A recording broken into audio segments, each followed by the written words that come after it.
와우. 안녕하세요. 복싱 매니지먼트 코리아 황현철입니다. 펀치라인 복싱 토크 벌써 60회를 맞게 됩니다. 작년에 코로나19가 번성하면서 시작을 했는데 어느덧 1년이 훌쩍 넘어가고 60회를 맞게 됐네요. 오늘은 지난 3번의 얘기를 국내 주니어 웰터급에 대해서 이것저것 같이 얘기를 나눠봤는데 그 마지막 순서가 될 것 같습니다. 주니어 웰터급 4부로 김평섭 선수 이후에 그 90년대 초반 이후부터 현재까지의 주니어 웰터급을 한번 다뤄보도록 하겠습니다. 역시 복싱 매니지먼트 코리아 국제이사이신 WBC 국제심판위원 임준배 위원님 나오셨습니다. 네, 안녕하세요. 자, 바로 출발하겠습니다. 김평섭 선수가 모리스 이스트에게 동양 타이틀을 빼앗기고 그 모리스 이스트가 동양 챔피언 자격으로 히라나카 아키노부에게 도전해서 그 충격적인 11라운드 KO 승으로 그 세계 챔피언이 된 얘기까지 지난 시간에 마무리로 나눴던 것 같아요. 그래서 김평섭 선수는 정말 어렵게 획득했던 타이틀을 1차 방어전에서 이렇게 내주고 맙니다. 모리스 이스트가 새 챔피언이 되면서 세계 타이틀에 도전했기 때문에 반납한 타이틀을 놓고 결정전에 또 국내 선수가 출전을 하죠. 아마추어 엘리트 복서 출신의 박경현 선수가 종종 파킹과 동양 타이틀 결정전을 갖게 됩니다. 그리고 판정승을 거두면서 김평섭 선수의 뒤를 이은 주니어 웰터급 동양 챔피언으로 탄생을 하죠. 그래서 사실 이게 92년도인데 이때는 이제 동양 타이틀 정도는 TV 중계도 잘 안 되고 거의 안 했어요. 거의 안 했기 때문에 사실 그 펀치라인이 이즈음에 이제 슬슬 사라지나요? 92년, 3년? 92년 10월 정도에. 어쨌든 이 당시에는 뭐 70년대나 80년대처럼 일간 스포츠나 스포츠 동화에서 동양 타이틀 매치 정도만 해도 아주 크게 보도를 했던 그런 시절도 아니고 주간 스포츠 동화가 뭐 있던 시절도 아니기 때문에 동양 챔피언이 됐어도 TV 중계 안 하면 됐는지도 모르는 뭐 그런 좀 암울한 시절이었죠.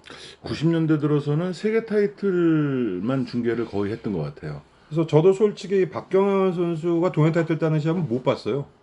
저도 못 봤습니다. 그래서 이 뭐 종종 파킹은 뭐 우리나라 수차례 왔었죠. 그래서 이때부터 이제 시작이죠. 네. 그래서 국내 선수와 동양 타이틀 결정전만 3번을 갖게 돼요. 그래서 정말 종종 걸음으로 맨날 왔었는데 그래서 이 박경현 선수는 동양 챔피언이 됐지만 사실 그 전에 동양 챔피언만큼의 어떤 주목을 받지 못했던 그런 선수였고 선수의 실력이 모자라서 주목을 못 받는 것이 아니고 그렇죠. 매체에서 다루질 않기 때문에 관심도가 떨어진 거죠. 그렇죠. 팬들이 알 수 있는 그런 그 기회가 많이 줄어든 그 90년대가 됐고요. 박경현 선수는 이제 프로 데뷔하고 몇 전 거치지 않아서 한국 챔피언에 오릅니다. 유종훈 선수를 이제 꺾고 한국 챔피언이 되자마자 바로 이제 동양 타이틀을 또 획득을 하게 되고요. 첫 방어전을 타타 레가투나를 2라운드에 KO 시켰지만 두 번째 방어전에서 임자를 만나죠. 두 번째 방어전을 93년 11월에 그 박원 선수와 갖게 됩니다. 박원 선수 나왔네요. 아주 씩씩한 복싱. 그렇죠. 아주 그 기에서 절대로 그 눌리지 않는 씩씩한 복싱을 하던 선수고 이 선수는 후에 이제 그 라이트급으로 세계 타이틀 도전도 또 그 부분이 좀 아쉬웠어요. 사실 박원 선수 지금 말씀하셨지만 좀 차돌 같은 그런 이미지가 좀 연상이 되거든요. 무패로 어쨌든 동양 타이틀을 획득을 했고 박경현 선수와 재전을 또 가져서 2차 방어전에서 부상 판정으로 한 차례 더 꺾게 됩니다. 그래서 박경현 선수는 이제 그 사라지게 되고 그 3번의 방어전을 거친 뒤에 한 체급 밑에 라이트급으로 세계 도전을 하게 돼요. 그러니까요. 그것도 아주 그 강자로 평가받던 그 나자로프 선수. 그렇죠. 일본에서 활동 그 아르바차코프 유리와 함께 그 일본에서 세계 타이틀을 획득했던 키르기스탄 출신의 아주 강자죠. 이 선수하고 왜 동해 세계 타이틀을 했는지는 모르겠네요.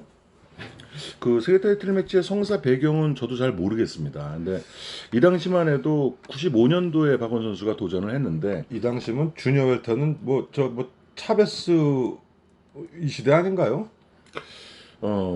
차베스 렌달이 지지고 볶던 코이 지지고 그 사이에 지지고 볶으니까 사실 뭐 선택을 받지 않으면 뭐 그쪽 가서 방어전을 할 확률은 좀 적었고 그럴 운도 정말 있었네요. 그래서 이 당시는 주니어 웰터급이 그 80년대나 90년대 초반까지 그 어떤 아시아 쪽에 그 찬스가 주어질 만한 레벨이 아니었어요. 그 맞습니다. 차베스가 뛰어들므로써 갑자기 이제 모든 게 갑자기 그 레벨업이 된 상태, 뭐 그런 상태였고, 뭐 코인은 뺏고 뺏기기를 계속하면서도 계속 꿋꿋이 그 탑으로 유지를 하고 있었고, 이때 이제 주니어였던 미국세가 좀 많이 좀 나올 때이기 때문에 그 사실 아시아권에는 찬스가 좀 없었죠. 그렇다고 볼 수 있겠네요.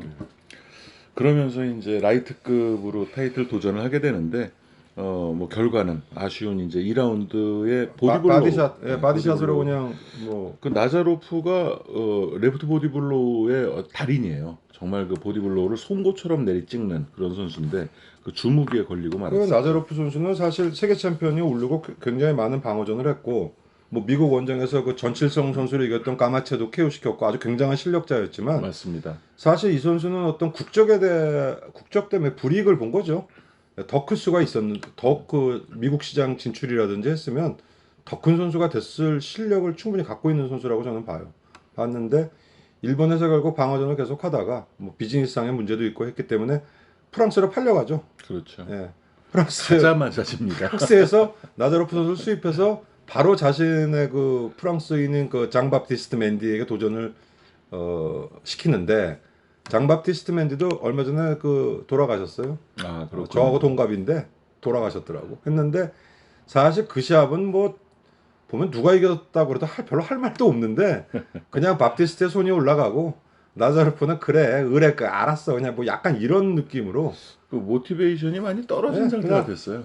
그러니까 뭐 아주 뭐 극단적으로 얘기하면 타이틀 그냥 팔로 프랑스로 간 것 같은 뭐 그런 느낌이었고, 어쨌든 박원 선수의 세계 타이틀 도전은 이로써 간단하게 그냥 무너져 버립니다. 그래서 이 당시에 또 뭐 한국은 뭐 박경원 선수라든지 박원 선수, 후에 또 다시 얘기할 뭐 유종훈, 김종길, 나름 뭐 그 제목들이 나오지만 그 조금 아까 얘기한 대로 주니어 웰터급이 전 세계적으로 굉장히 레벨업이 됐고, 그 전에 그 선배들의 어떤 그 스타급보다는 약간 그 임팩트가 좀 약했던 뭐 그런 느낌의 그 시대였고 선수들이었습니다. 맞습니다. 김웅식 선수나 안경덕 선수, 이상호 선수보다는 약간 그 한 레벨 정도 그 좀 다운된 예, 그래서 그런 약간은 좀 그런 데다가 분위기였죠. 세계 레벨은 더 올라갔고, 그렇죠. 그렇기 때문에 뭐 세계와의 격차는 벌어졌고, 사실 뭐 박경원 선수나 박원 선수 물론 세계 타이틀 매치를 했지만 뭐 유종훈 선수라든지 김종길 후에 동안 챔피언들은 세계까지 뭐 비즈니스도 안 됐고 세계를 꿈꿀 만한 그런 느낌을 받지를 못했었어요. 맞습니다. 예, 했고 잠깐 이 당시에 일본을 보면은 그 이제 히라나카가 사라진 이후에 그 링 요시무라가 있죠. 리규 시무라는 사실 이제 주니어 웰터급 챔피언을 잠깐 하고 라이트급으로 오래 했죠. 라이트로 내려갔죠. 예, 라이트로 내려가서 올라가서 일본 기록을 가지고 있습니다. 22차 22차. 방어를 이제 정말 하게 지겹게 되는데 했고, 이 선수는 원래 이제 그 미국에서 데뷔전을 했죠. 그리고 미군이에요, 미군. 예, 미국에서 데뷔전을 프로복서를 했는데 2연패를 당합니다. 미국에서. 그리고 그 GI로 일본은 이제 그 군인으로 와가지고 일본 라이센스를 따고 거기서 이제 같이 선수 생활을 하는데, 주니어 웰타는 잠깐 그냥 하고 바로 내놓았는데, 라이트급을 지금 황 대표님 말씀하신 대로 그 일본 타이틀 22차 방어 전대미문의 방어 기록이죠. 그러면서 그때 라이트급 챔피언이 하다케야 마다카노리에게 도전했지만 무승부로 예, 세계 챔피언은 못 됐고요. 그 시합은 뭐 별로 볼거리는 없었는데 어쨌든 뭐 세계 타이틀까지 갔던 그 미국 시무라가 있었죠. 그리고 이제 눈여겨 볼 만한 선수가 그 90년대 초반에 일본에서는 비아차슬루 라노스키 선수예요. 아, 이 선수가 이 선수가 그 벨라루스 벨라루스 국적인데 선수, 네. 그 88 올림픽 라이트 웰터급 금메달리스트입니다. 그러니까 이 선수가 그때 그 러시아 군단 뭐 이런 식으로 해서 일본에서 교회에서 5명을 데리고 왔는데, 그게 이제 아르바차코프 유리, WBC 플라이급 챔피언이 된 유리, 그 다음에 그 나자로프, 조금 아까 얘기했던 나자로프, 그리고 이제 이 라노스키 선수, 그리고 제가 이름은 기억 안 나는 헤비급의 두 선수가 있었어요. 그 했는데 선수를 일찍 갔죠. 헤비급 두 선수는 데뷔전만 하고 뭐 적응도 안 되고 상대도 없고 해서 갔고, 이 유리, 나자로프, 그리고 이 라노스키 세 선수는 계속 일본에서 뭐 선수 생활을 하죠. 했는데 유리는 뭐 플라이급이라 뭐 찬스도 있었기 때문에 세계 챔피언에 뭐 올랐고 나자로프가 누구를 이기고 라이트급 챔피언이 됐죠? 그 토벨라. 딩간 토벨라. 토벨라를 이겼죠. 해서 했는데 이 주니어 웰터급의 라노스키는 어떻게 보면 실력적으로는 라노스키가 그 유리나 나자로프보다 더 아마추어 때 위였던 것 같아요. 올림픽 금메달리스트 금메달리스트니까 했는데 유리도 물론 세계 선수권 금메달리스트지만 근데 이제 라노스키는 그 아마추어 실적에 비하면 상대적으로 이제 프로에서는 유리나 나자로프만큼은 빛을 못 본 케이스죠. 근데 이 선수는 그 실력적인 것보다도 그러니까 일본에서 일본 타이틀 6차 방어까지 했어요. 6차 방어까지 했는데 그 이후에 프로모션과의 어떤 트러블이 문제가 있었죠? 있었는지 그 이유는 자세히 모르겠습니다. 하지만 다시 이제 벨라루스 돌아가면서 예. 전이맨처럼 이제 여러 곳을 그러니까 떠돌다가 그 이후에는 뭐 라트비아, 뭐 벨라루시 그 그렇죠. 동구권에서 시합을 많이 했고 후에 그 파바 챔피언도 잠깐 해요. 그게 마지막 마지막 경기에서 파바 하는데 챔피언 된 게. 지금 말씀하신 대로 일본에서 계속 뭐 원만하게 했으면 세계 타이틀까지도 한번 해볼 만했지만 그 일본 타이틀 방어를 좀 하다가 유럽으로 가서 이렇게 뭐 방랑복서처럼 여기저기 뭐 다니면서 그 프로 캐리어를 마감하게 됩니다. 예. 그러니까 일본도 마찬가지고 이제 96, 7년이 되면 오스카 델라 호야까지 주니어 웰터급으로 참전을 하기 때문에 더더욱 아시아권 선수들에게는 기회가 많이 줄어든 그런 상황이 됐고요. 그래서 뭐 그 이후에 뭐 구하다 같은 선수도 일본 타이틀을 여러 번 방어했지만 뭐 세계 레벨과는 좀 거리가 있었고 일본용이죠. 예. 기무라 노미오라고 그 세계 타이틀 한번 도전했던 선수가 있었죠. 기무라 노리오는 이제 2004년부터 8년까지였는데 그 한국 타이틀은 주니어 웰터급이 7차가 기록입니다. 네. 그 김종우 선수, 안경덕 선수가 가지고 있는데 일본 타이틀은 그 슈퍼라이트급, 주니어 라이트급에서 이 기무라 노리오가 13차 방어가 기록이에요. 그래서 이제 2000년대 후에 이제 세계 타이틀까지 도전을 뭐 했죠. 그 코테리니크 당시 WBA 챔피언한테 도전했는데 이 코테리니크가 우크라이나 선수일 거예요 아마. 우크라이나 가서 도전했죠. 가서 도전했는데 뭐 그 시합은 그냥 그 전형적인 그 판정패의 그 시합이 됐고 뭐 어쨌든 뭐 일본 좀 얘기하다 다시 또 한국 쪽으로 좀 돌아와 보면요. 유종훈 선수가 이제 박원 선수가 어쨌든 세계 타이틀 도전하면서 그 내놓은 타이틀을 유종훈 선수가 결정전을 갔는데 또 종종 파킹하고 그렇습니다. 하죠? 이게 두 번째 이제 종종 파킹이 국내에서 결정전을 갖게 되고요. 유종훈 선수가 그 저 판정승을 거두면서 챔피언이 오릅니다.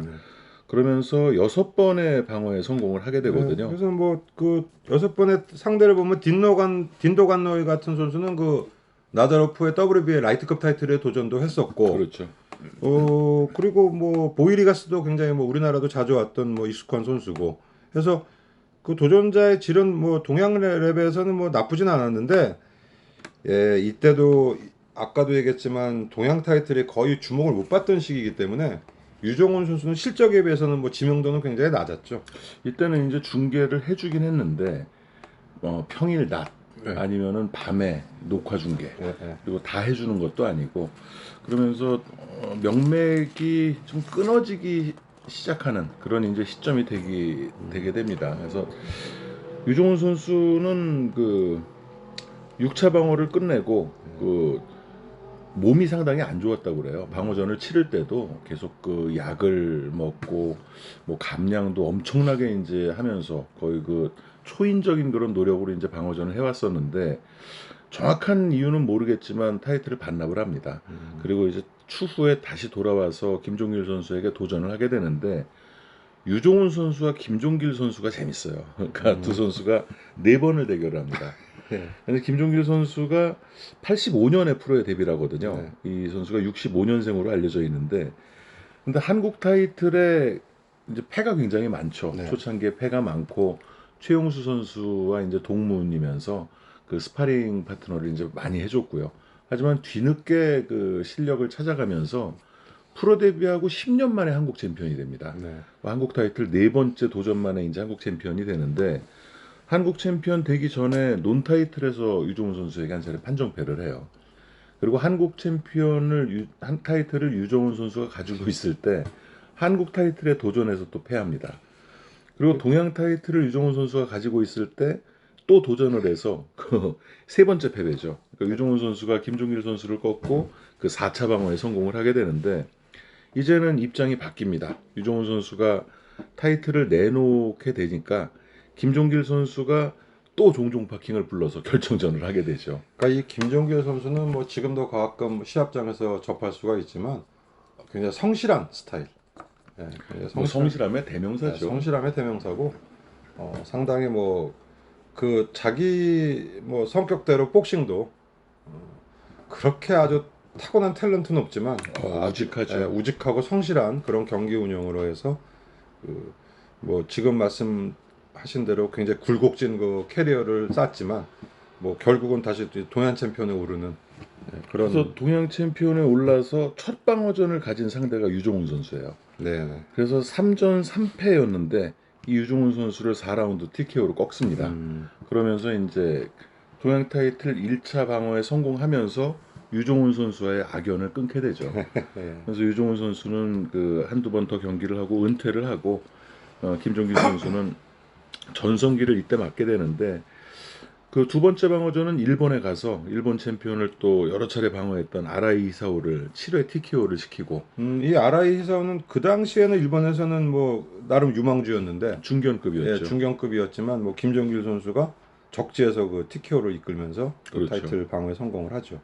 그리고 이제 그 두 번째 99년 12월에 방어전을 갖게 되는 상대가 일본에 또 걸출한 그 명맥을 이어받게 되는 사다케 마사카즈입니다. 이 사다케 마사카즈는 지금도 세계 타이틀까지 못 간 아까운 선수로 일본에서도 평가를 하고 있는 정말 그 뭐라 그래야 되나 극도의 테크니션?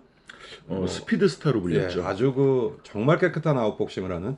그러니까 자꾸 얘기가 반복되지만 일본의 그 주니어 웰터급의 그 계보를 잇는 그 캐릭터와는 좀 틀린, 전혀 틀린 이제 정말 그 깨끗한, 어떻게 보면 일본스러운 복싱을 하는 그런 선수가 이제 나타난 거죠.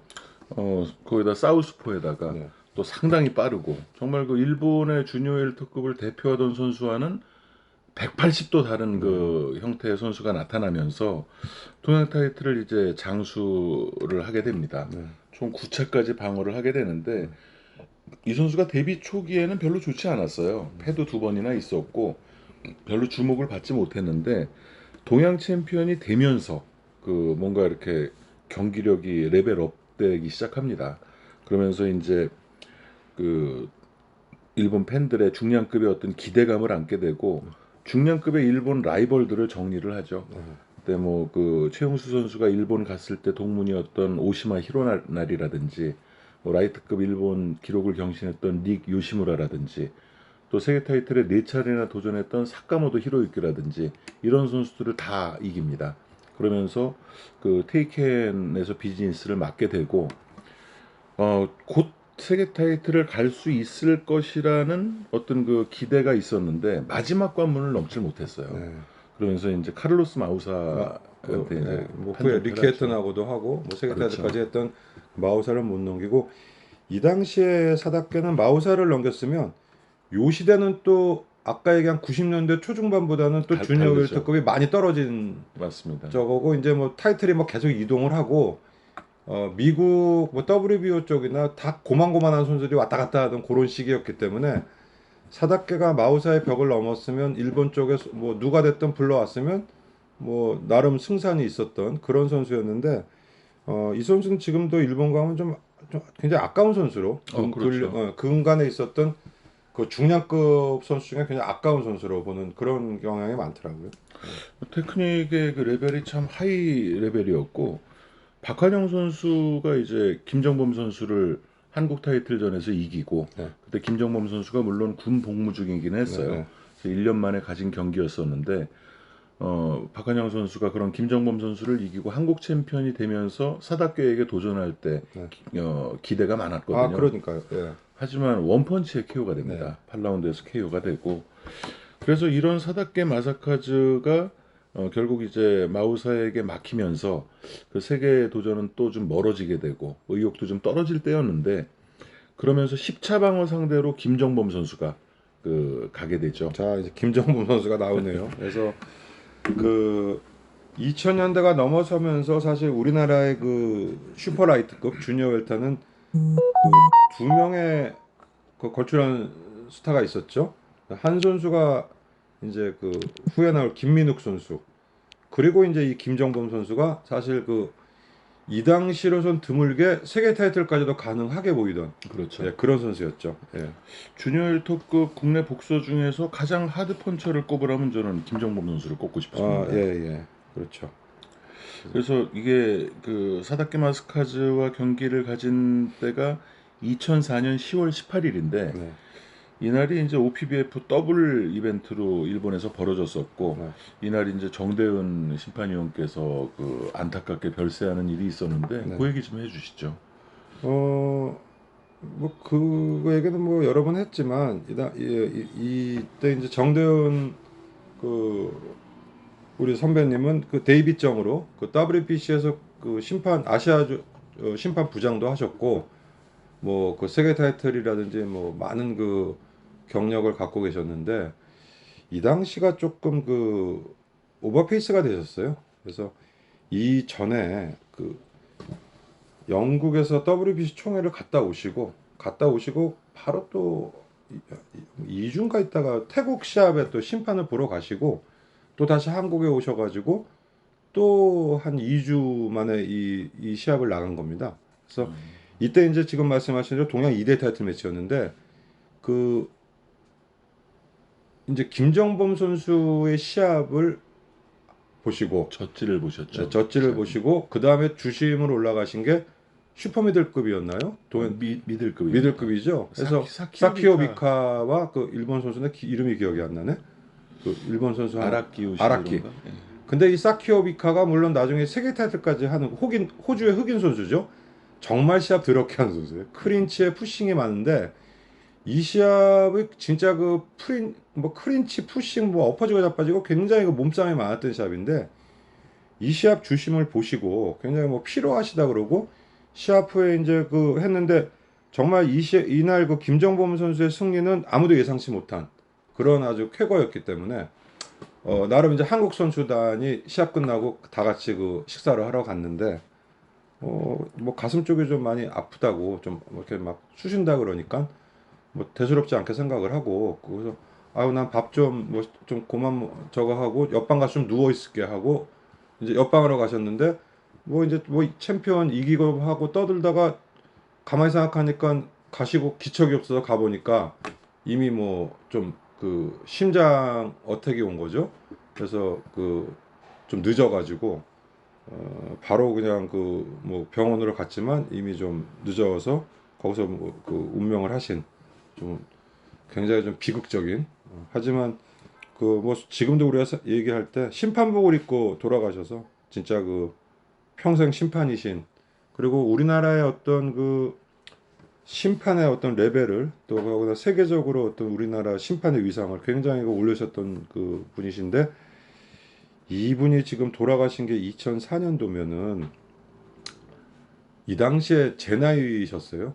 60이셨어요. 정말 젊어서 네, 그러니까 돌아가셨네요. 그렇게 따지면 굉장히 젊은 나이에 돌아가셨고 세계 타이틀 주신 나이도 한 30번도 넘으실 거예요. 넘으시고 이분이 근데 이게 여러분도 마찬가지고 저도 그렇고 나이를 먹다 보면 이분이 담배를 안 패세요. 담배도 안 태시고 술도 안 하세요. 그리고 아침마다 좀 걷기도 하시고 반신욕도 맨날 해요. 건강에 굉장히 좀 챙기셨는데 체중이 좀 과체중이 되셨고 그리고 사실 심근경색은 옆에 사람이 있으면 사는 거고 골든 타임을 놓치면 돌아가시는 거기 때문에 운명이라고 하기는 너무 간단한 얘기 같지만 어쨌든 굉장히 한국 복싱으로서는 크나큰 손실이었죠. 물론 김정범 선수의 쾌거가 있었지만 이날은 한국 심판들로서는 굉장히 우울한 날이었던 그런 기억이 납니다. 그랬군요. 벌써 17년이나 지났습니다. 엊그제 같은데. 그러니까 저 심판은 초년병 시절이었어요. 그렇겠네요. 김정범 선수가 아무튼 적지에서 정말 센세이션하게 타이틀을 획득을 했고 김정범 선수가 가슴이 그러니까 새 가슴이란 말이 있는데 정말 강심장이에요. 이 선수는 외국에 가든 어디 가든 전혀 미동도 하지 않고 그러니까 꿀리지 않는데 지금 봐도 뭐해도 전혀 꿀리지가 않고 그렇죠. 그런 부분 때문에 일본 원정 방어전을 다 KO로 이깁니다. 그 첫 방어전도 가시아기스 가사를 시즈오카에서 1라운드에 KO로 이겼고 또 3차 방어전도 야마모토 다이고로에게 그 오사카에서 또 7회 KO로 이겼고 이렇게 일본에 가면은 항상 그 KO로 이겼었는데 중간에 미국의 원정을 한번 하죠. 네. 아투로 모로아에게 이제 하는데 한번 판정패를 하게 되고요. 그 시합은 뭐 전형적인 그 코리안 스타일이 안 맥히는 그 뭐라 그래야 되나? 그러니까 마치 그 백인철 선수가 미국 첫 원정을 갔을 때의 느낌? 그러니까 비슷하네요. 예, 뭐 이길 수는 있을 것 같은데 안 풀리는 예, 그런 시합이 됐습니다. 그래서 뭐 졌다고 해서 뭐 어떤 뭐 실력 차나 뭐 이런 거보다도 약간 그런 느낌이었어요. 그 백인철 선수가 그 션 매니언한테 그 미국 원정을 갔는데 뭐 실력으로는 질 것 같지 않은데 지는 시합. 뭐 그런 시합이어서 뭐 이건 뭐 뭐라 그래야 되나? 아쉽다고 그래야 되나? 그렇지만 뭐 결코 뭐 억울하거나 뭐 그러지는 않은 시합. 뭐 좋은 경험을 김정범 선수가 했다고 생각하는데 그러니까 그 시합도 뭐 처음에 보면 선글라스 쓰고 나오고 결코 뭐 미국링이지만 정신적으로는 멘탈로는 결코 그 뭐 꿀리지 않는 뭐 그런 뭐 면모를 좀 보여줬죠. 정말 아쉬운 건 어쨌든 세계 타이틀에 도전 한번 해보지 못하고 네. 커리어를 김정범 선수가 연승 상태, 그것도 연속 KO 승 상태에서 마감을 했다는 것이 아직도 좀 안타깝습니다. 그러니까 이게 2000년대 후반이 그 우리나라 복싱이 이게 뭐 복싱인들이 어떻게 보면 각성을 해야 되는 얘기지만 굉장히 그 진짜 뭐 여러 가지가 막 몰려가지고 정말 그 복싱 외적으로 아주 시끄럽던 그런 시절이었어요. 맞습니다. 예. 그래서 그 어떻게 보면 지금 현재가 이때부터 굉장히 급속도로 좀 무너진 한국 복싱이 그런 시기였기 때문에 김정범 선수의 그런 레벨이고 그 정도의 실적이면 7, 80년대 같으면 당연히 세계 타이틀 도전을 했을 겁니다. 그럼요. 예, 했는데 이 당시가 이제 우리나라 복싱이 진짜 이 행정적으로나 많이 좀 그 무너지는 그런 시기였죠. 네. 그래서 뭐 무너진 상태가 유지되다 보니까 지금의 상황까지 왔고요. 이러고 이제 이런 가운데 뭐 우리 최호삼 선수의 또 그런 비보가 전해지면서 한국 복싱이 진짜 고사 상태에 빠졌고 최근에 들어서 이제 협회가 나눠지면서 글쎄요, 저 개인적으로는 협회가 나눠진 게 물론 바람직한 건 아니에요. 그리고 한 나라에 협회가 이렇게 여러 개 있다는 게 정상적인 건 아니고 뭐 어디 제가 외국을 나가도 잘 이해를 못하는 부분이 있는데 글쎄 제 생각은 뭐 세계도 사실 지금 메인 4대 기구가 있지 않습니까? 그러니까 WBA, WBC, 뭐 WBO, IBF가 있는데 이 뭐 그거에 맞는 말이죠. 선수도 없는데 뭐 기구만 맞냐? 그리고 뭐 기구만 들어가지고 돈 벌려고 그런다고들 그러는데 그거는 아닌 것 같고 기구가 사실 나눠진 거는 서로의 그 어떤 뭐 그런 금전적인 게 아니고 어떤 의견의 틀림이고 제가 이렇게 가만히 보니까 오히려 그 잘 진행 안 되는 협회 하나에 다 매달리는 것보다는 어느 정도는 그 서로 오가면서 시합을 좀 더 활성화하고 결과적으로는 합쳐져야겠죠. 근데 그것이 합쳐지는 게 제 생각으로는 무슨 대동단결하듯이 합쳐지는 게 아니고 어떻게 보면 좀 뭐 도태되고 또 더 발전하고 또 흡수되고 뭐 그런 가운데 좀 합쳐져야 될 것 같고 현재로서는 이 상태면은 뭐 기구가 많아진 거를 뭐 무조건 탓해야 될 것만 아까 물론 그거 정상적인 것은 아니고 그 공과가 있겠지만 뭐 현실이 그러기 때문에 일단 뭐 각자 맡은 데서 열심히 하다 보면은 한국 복싱도 좋은 날이 오리라고 믿습니다. 협회나 뭐 이런 부분에 관한 문제는 네. 추후에 이제 시간을 내서 한번 그 다뤄볼 만한 얘기라고 생각이 됩니다. 네. 다시 이제 그 일단 동향을 한번 짚어보죠. 네. 동향을 짚어보면 김정범 선수가 타이틀을 반납하고 은퇴하면서 이제 국내와는 인연이 조금 멀어졌어요. 그런 상태에서 그 2011년도에 김판수 선수가 일본에서 사사키 모도키에게 도전합니다. 네. 이 사사키도 상당히 그 네임밸류가 있는 선수고 이 선수도 세계 타이틀도 타이틀까지 했던 예, 선수죠. 도전을 이제 두 차례 했던 선수인데 이 경기가 좀 아까웠어요. 사실 김판수 선수가 3라운드에 사사키를 다운시켰어요. 그 상당히 김판수 크게. 선수는 아주 그 미남형의 아주 펀쳐였죠. 김두란이라고 불렸죠. 네, 김두란이었죠. 네, 3라운드에 한 차례 다운을 시키고 야 이길 수 있겠구나 했는데 결국 이제 그 라운드에 끝을 내지 못하면서 결국 5라운드에 연타 세례로 이제 네, 레퍼리 역전이 스톱이 되죠. 네. 돼버리죠. 그 도전에 실패했는데 그 레퍼리 스톱이 좀 빨랐다는 이제 제소가 받아들여졌고 사사키 모토키가 바로 세계 타이틀에 도전하면서 타이틀을 내놓기 때문에 김판수 선수가 결정전에 또 어, 결정전에 출전을 하게 됩니다. 그래서 로메오 자코 살렘과 필리핀 세부에서 그 경기를 갖게 되는데 여기서 또 판정패를 하게 되죠. 그리고 이 로메오 자코 살림을 2012년 5월에 김민욱 선수가 한국으로 불러옵니다. 그러면서 2라운드에 KO 시키면서 그 김정범 선수가 가지고 있던 타이틀을 다시 김민욱 선수가 찾아오게 되죠.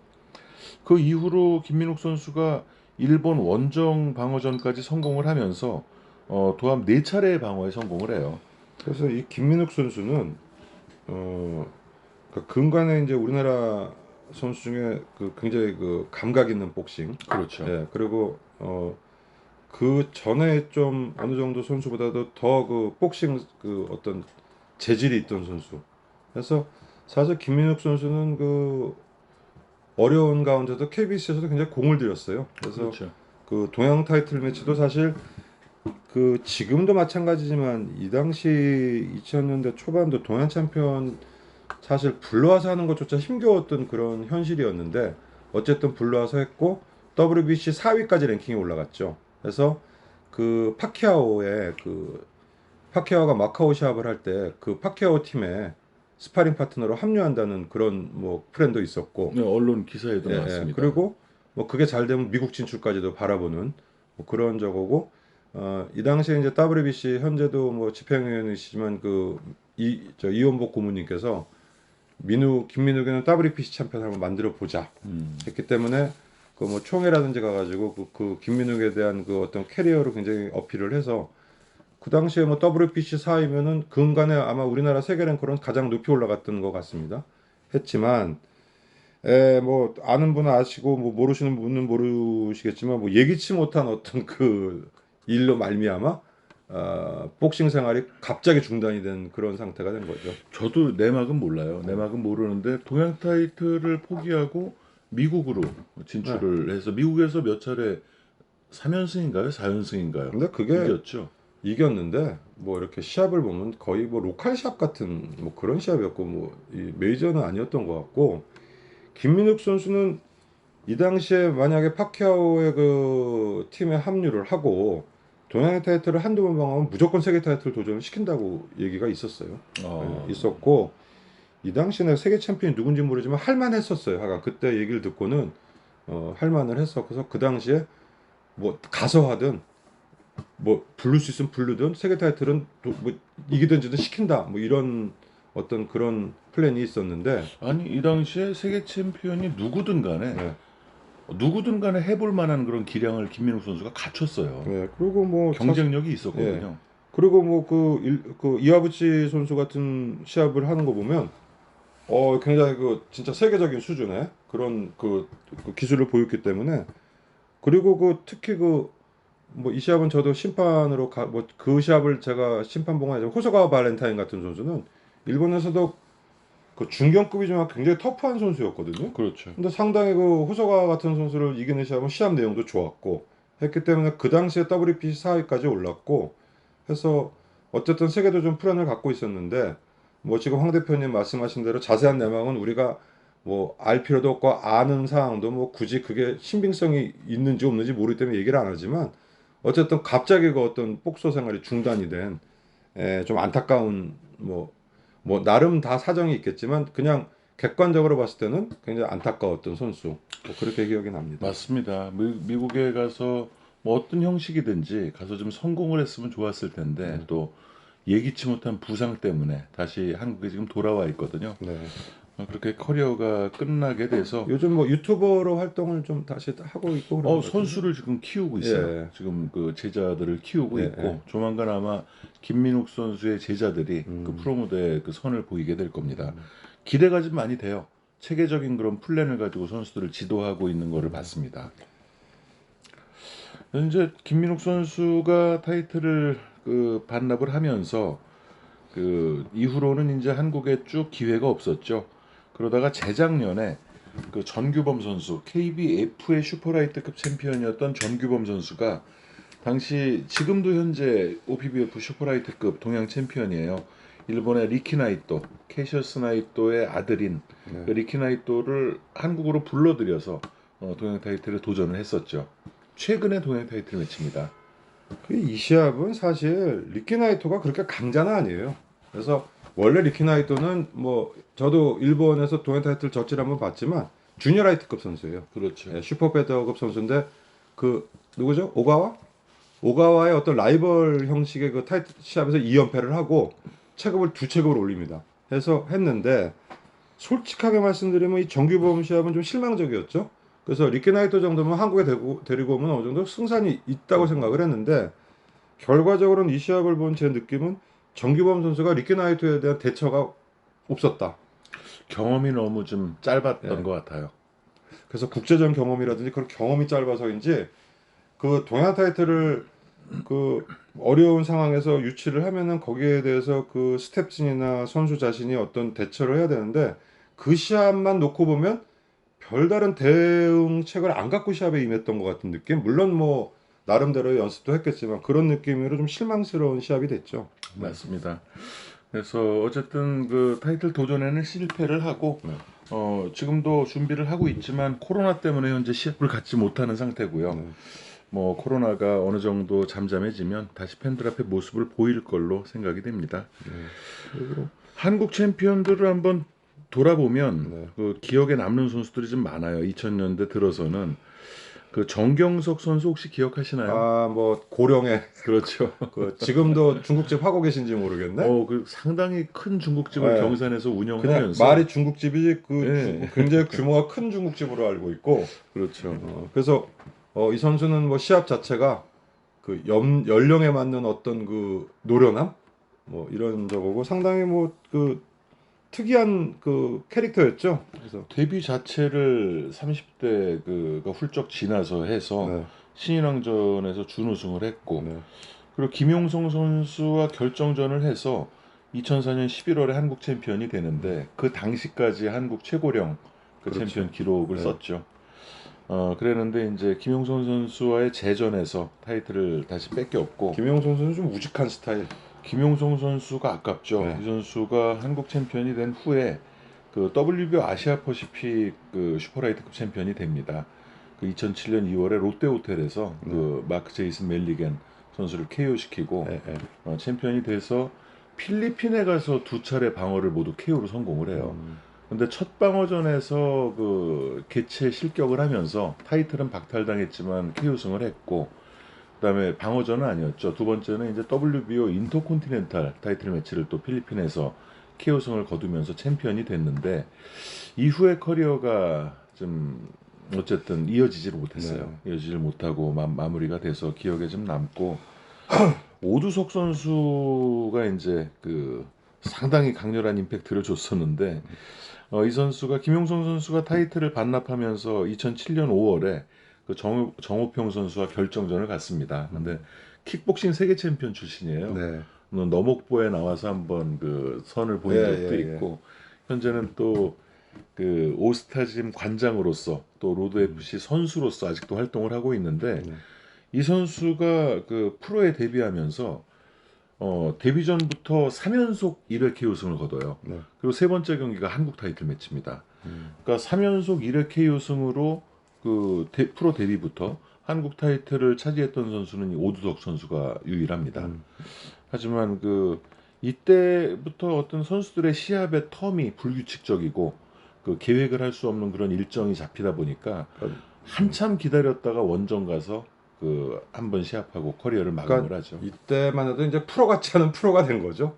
2000년대가 그렇죠. 넘어가면서 국내 시장 네. 자체가 시장 자체가 시합 자체도 불규칙하고 맞습니다. 협회도 시끄럽고 뭐 기약 없는 어떤 프로가 정말 프로 같지 않은 프로가 되는 뭐 그런 시기였고 김영빈 선수도 또 그 군대에서 복싱을 해가지고 나름 뭐 샤프한 그런 복싱을 좀 선보였었죠. 충의대 출신이죠. 예. 군대가 아니죠. 그렇지. 중이다 그렇지. 예. 김영빈 선수는 그 신인왕 결승전에서는 네. 그 정다운 선수였죠. 네. 그 KOP 하면서 이제 준우승에 그치는데 한국 챔피언이 되면서는 일취월장합니다. 네. 그래서 이선행 선수와 그 세 번에 걸친 연전, 뭐 이런 그 네 번의 방어전을 모두 어쨌든 KO로 마무리를 하면서 그 쭉 이어나갈 줄 알았는데 역시 또 그 다른 그 외적인 문제들 때문에 커리어가 끊기게 되고요. 김택민 선수가 이제 그 슈퍼패더급에 오래 있다가 로키. 그렇죠. 네. 그래서 로키의 이제 간판이었죠. 예, 네. 다시 슈퍼라이트급에서 2013년도에 김진수 선수를 KO시키고 잠시 챔피언이 되기도 합니다.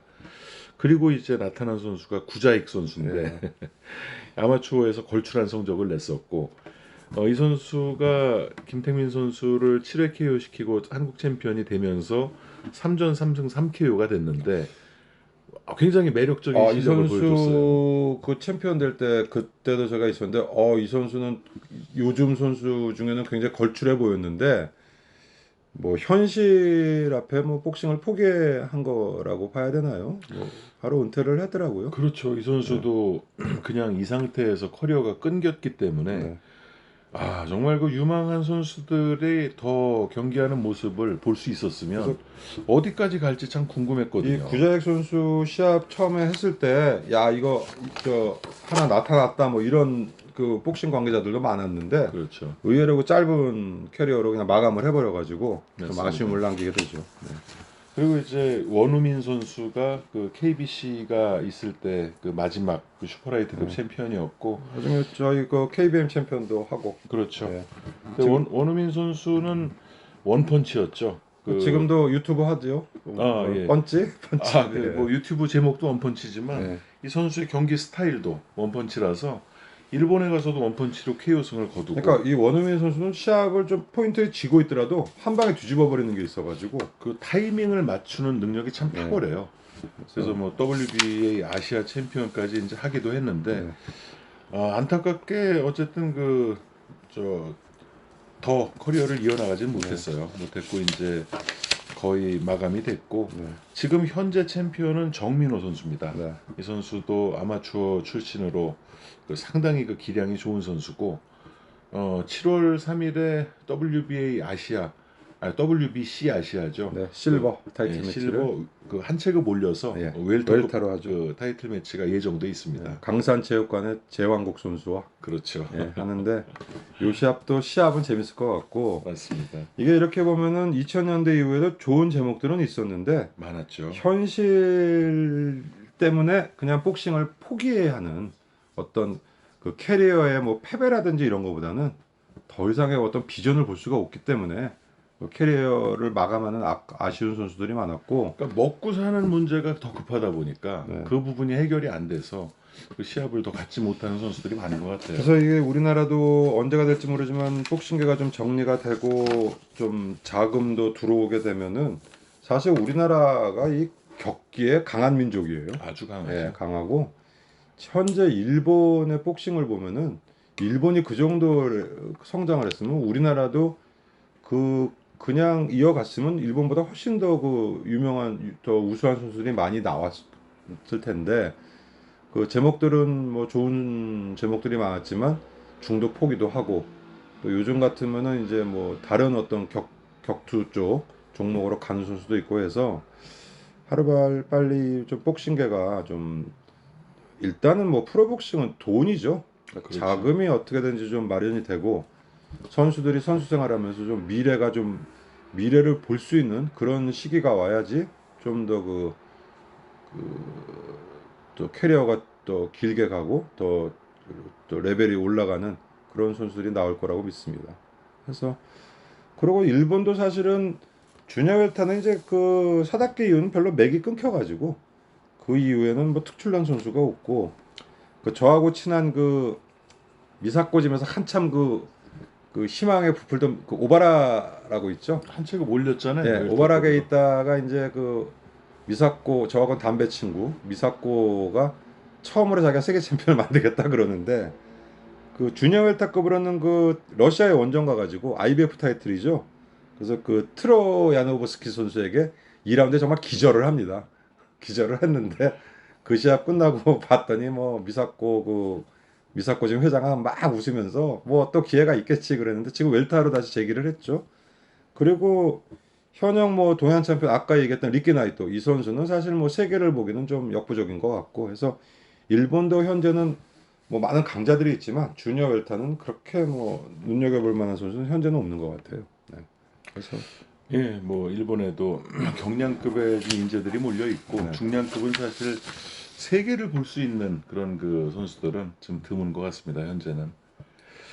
자, 주니어 월드컵 얘기를 60년대 후반부터 지금 2021년도까지의 얘기를 네 번에 걸쳐서 나눠봤습니다. 정말 좋은 선수들도 많았고 추억에 그 잠기는 시간도 됐고요. 4부에서는 아마 모르는 이름들도 많이 들으셨을 텐데 그래도 현재 국내 또 복싱을 하고 있는 선수들 많이 좀 기억해 주시기를 바라고요. 주니어 월드컵은 네 번에 걸쳐서 나눈 이야기 여기서 마무리 짓도록 하겠습니다. 예, 뭐 오랜 시간 들어줘 감사하고요. 또 뭐 돌이켜 보면 주니어 웰터는 그 처음에는 라이트급과 그 웰터급을 피한 어떤 도피처 같은 그런 체급이었는데 이후에 뭐 세르반테스라든지 베니테스 그 이후에 뭐 코이, 차베스 뭐 이런 또 명선수들이 나오면서 지금은 아주 명실상부한 어떤 그 메이저 체급으로서 뭐 명맥을 이어가는 그런 체급이 되겠습니다. 자, 그러면 펀치라인 복싱 토크 61회에서 새로운 주제로 또 여러분들 찾아뵙겠습니다. 감사합니다. 네, 고맙습니다.